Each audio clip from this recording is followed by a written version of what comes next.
लाओ भाई साहब, इमाम साहब के निकाह के पैसे दे दो। अबे जब निकाह इमाम साहब का है तो पैसे मैं क्यों दूंगा?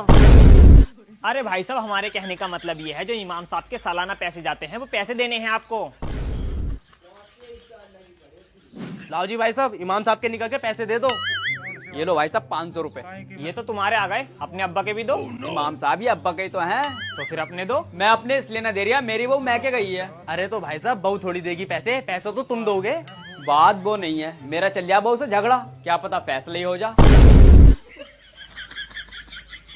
लाओ जी भाई साहब, इमाम साहब के निकाह के पैसे दे दो। आ गया भाई साहब, आ गया।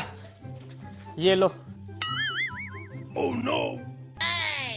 अरे ये किस बात के पैसे हैं भाई? लंगड़े हाफिज जी, ये जकात के पैसे हैं। मैंने मोबाइल में देखा था, जकात के पैसों पर असली हक अपाहिजों का होता है। अबे खबीस के बच्चे, अगर अपाई जी तो क्या तुझसे जकात के पैसे लूंगा? अल्हम्दुलिल्लाह, तुझसे ज्यादा माल ला रहा हूँ। ऑन रोड 5 बीघे जमीन है, इतने हल्के में मत लिए। तुझ जैसे खड़े खड़े खरीद लूंगा। अगर तुझ जैसे खरीद ना पाया तो मेरा नाम भी लंगड़े हाफिज जी